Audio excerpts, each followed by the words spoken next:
Hey everyone, Tyson the Subaru specialist here. And I have the pleasure of going through the 2025 Subaru BRZ entry level, the base, with you guys in the iconic World Rally Blue. Now, this one is sold. It's the second BRZ I've sold in the winter. The last one, we ended up trucking south. This one is staying local. So they do come with Z-rated summer tires. We have a set of winter tires on here on the stock rims, as this is going to be winter driven. We're just waiting for a set of mud flaps to show up for it. You've got your awesome 17-inch wheels. We've got some nice winter tires on there, very aggressive. Of course, this is the only two-door rear-wheel drive option that Subaru offers. It's powered by a 2.4-liter naturally aspirated 4-cylinder boxer engine. You get 228 horsepower, and they fixed the torque curve. These are an absolute blast to drive. It's all about the handling in these cars. It's what lots of people refer to as a slow, fast sports car. Great through the corners, the twisties, but you don't have the power like you would in, say, something like a Hellcat, a Challenger, a Camaro to make it up on the straightaways. But very sleek looking car. Fuel door, of course, per Subaru, fuel doors on the rear. Driver door's unlocked, fuel door's unlocked. If the driver door is locked, which they've given us a fob now, it's not the keyed like it used to be, but if I lock it, fuel door's locked. And they want you running premium unleaded in this, just so you guys know. Can you get away with regular? Absolutely, but you're not gonna have the same performance benefits with the engine or the same economy. Built-in duckbill spoiler on the trunk, backup camera, front and center there. And then to pop the trunk, you just press as long as you have the key on you. And then we have room for 4 tires and rims in the back of the BRZ. Of course, with that second row folded flat, you do have to stagger them, but there is still room for like a jack or something. So if you're taking this to the track and you've got a set of dedicated track tires, that's where that'd be beneficial. If someone were to get stuffed in the trunk, there's a glow-in-the-dark trunk release. I know, not very likely, but it is possible. That look. Sharp-looking car. Sharp-looking car for sure. New owner's gonna come take possession of it shortly. Same body style as the 22s. They've just made some tweaks, quality of life things to the BRZ, like the fob instead of the key. Of course, to lock it, as long as the key's on your person, essentially simply touch the lines. Key has to be within 46 inches. It locks. To unlock it, you just put your hand in the handle, and when you open, frameless windows, and the window drops. Frameless windows aren't a huge thing you see anymore. It used to be very popular. I like frameless windows.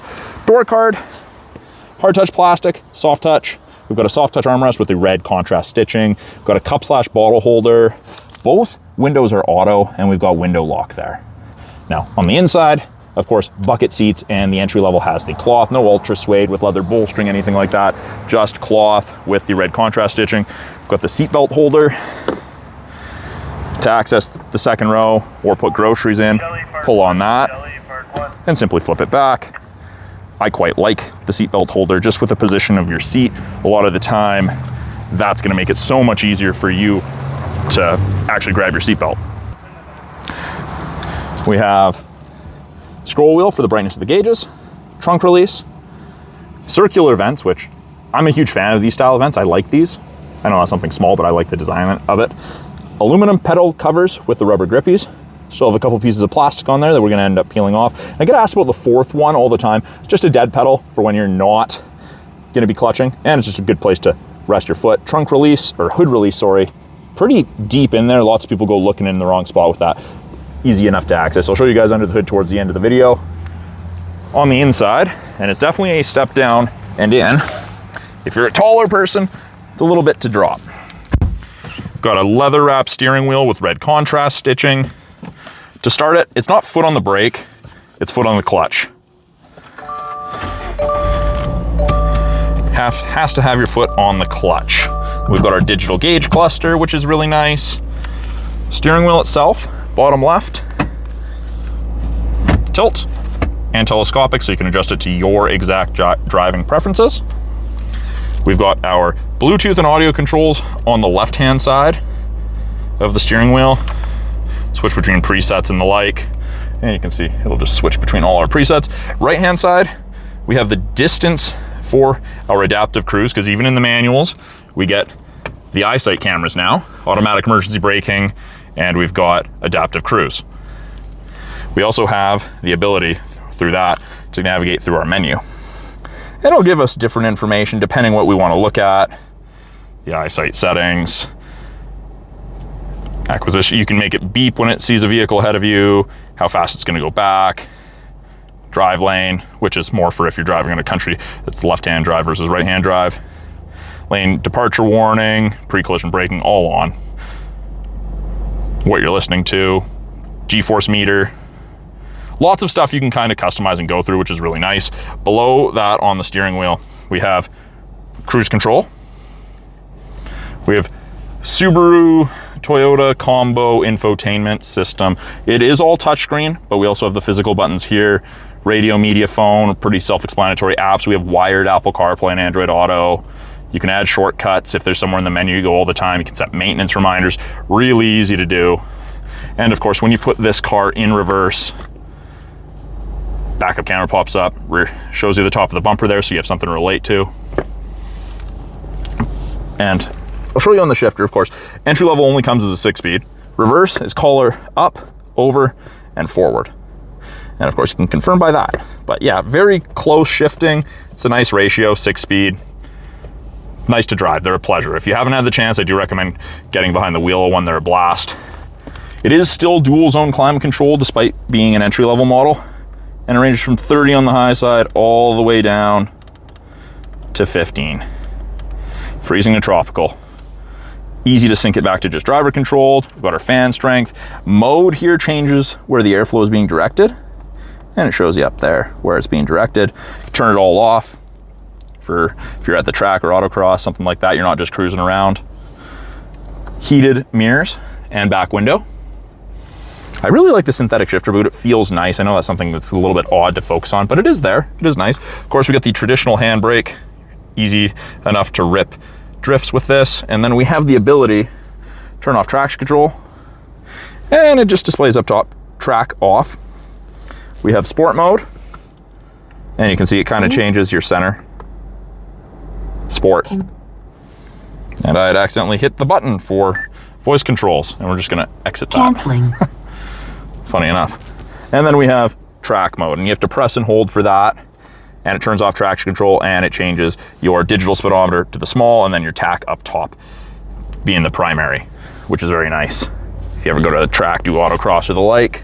This is a blank where you would normally have your heated seat switch on the higher end models. And then the only complaint I've really read about this car and experienced myself, the cup holders, poorly placed. That's where we also have our 2 USBs and our auxiliary. USBs are for your Apple CarPlay, Android Auto. That's probably all those are gonna get used for. The previous gen had a cup holder here, which still wasn't great with it being a manual transmission, but I mean, you don't buy this car with the focus being the cup holders. Yeah, same bucket seat for the passenger side. Now a little disclaimer, if you've got all 4 tires, you do kind of have to stagger them. So the front passenger doesn't have a whole bunch of room. I mean, you'd have to have a much larger car for that to come into effect, but you can still fit 4 tires in there. You'd have room for a floor jack in the back. Very, very functional to say the least. Now I'll show you under the hood. Digital dash saying goodbye. Shows what doors open. Pull that.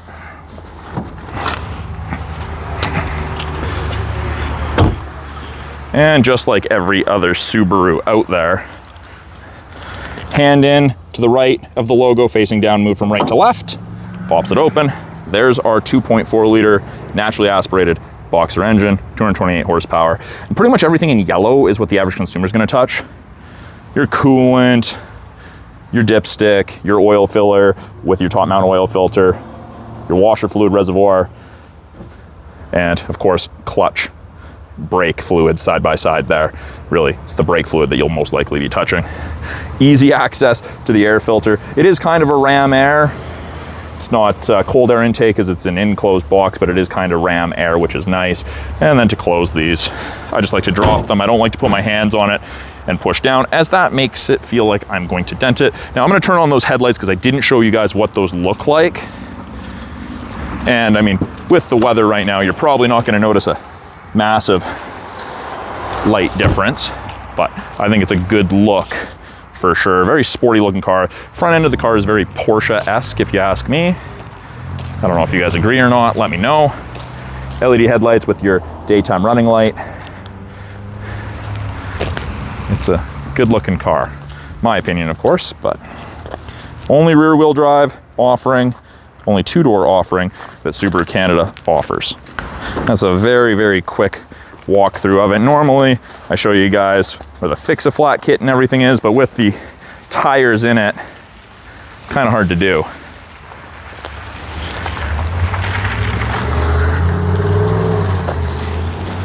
But sharp looking car, to say the least. They're a riot to drive.